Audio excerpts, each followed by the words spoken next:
మూడో కార్యక్రమం land titling act. ఒక కుట్ర, ఒక మోసం, మీ భూమి కొట్టేసే పరిస్థితులు వచ్చారు.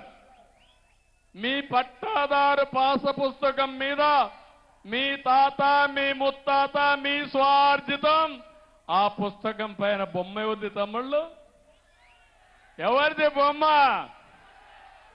ఇప్పుడు నా బొమ్మ వేసుకోవాలా? నేను వేసుకుంటానా? నేను అంటే మీ భూమి పైన నా బొమ్మ వేసుకుంటావా నువ్వు? అందుకే చెప్పా, ఆ చట్టంలో కూడా ఇష్టానుసారంగా పెట్టేశాడు.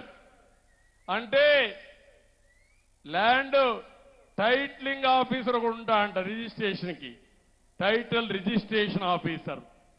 వాడెవడో తెలియదు. అప్పలెంట్ అథారిటీ వాడెవడో తెలియదు. ఏదైనా జరిగితే నువ్వెవరన్నా ఈ భూమి నాదంటే ట్రిబ్యునల్కి వెళ్ళిపోతుందంట.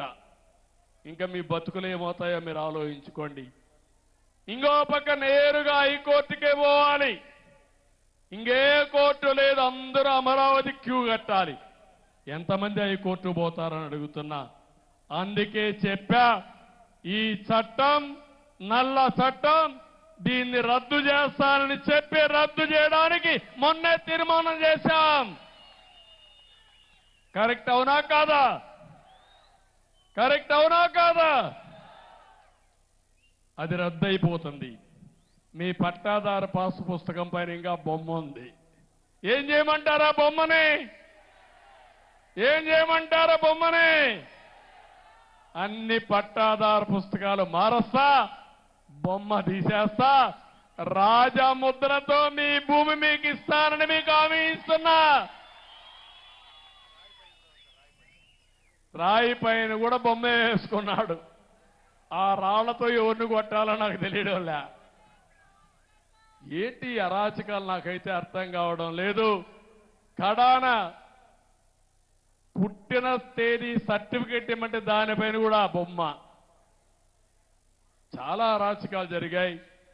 ఇంకా నిన్న మొన్న చూస్తున్నారు అరాచకాలు. ప్యాలెస్ల కథ చూస్తున్న తర్వాత మాట్లాడదాం. ఏంటి ఇప్పుడు నేను మాట్లాడను. అందుకని నేను మిమ్మల్ని అందరినీ ఇవన్నీ చేసి ఈరోజు మీకు అందరికీ ఒకటి హామీ ఇస్తున్న. ఈ మూడే కాదు, నాలుగోది ఏదైతే ఈరోజు రాష్ట్రంలో అన్నా క్యాంటీన్ పెడతానని ఆ రోజు చెప్పారు. 203 ప్లేసుల్లో శాంక్షన్ చేశాం. 183 ప్రారంభించాం. వీళ్ళు వచ్చిన తర్వాత అవన్నీ కూడా ఇష్టానుసారంగా చేసి దెబ్బతీసే పరిస్థితికి వచ్చారు. అందుకే అన్ని రిపేర్లు చేయమన్నాం.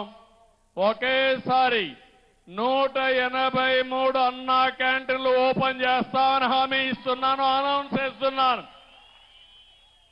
ఆ తర్వాత ఇంకా అవసరమైతే అవసరం కొద్దీ అన్నా క్యాంటీన్లు పెంచుతాం.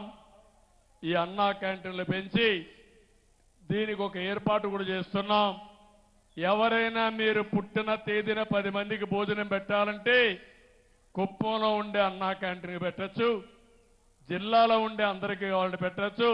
ఇంకా శక్తి ఉంటే రాష్ట్రంలో ఉండే అందరికీ పెడితే మీ ఫోటో కూడా అక్కడ వేసి, అవసరమైతే మీరు మాట్లాడాలంటే ఫోన్లో కూడా మీరు వాళ్ళతో మాట్లాడి, మీకు ఓపిక ఉంటే అక్కడ పోయి సర్వ్ చేసే అవకాశం ఇచ్చి పేదవాళ్లతో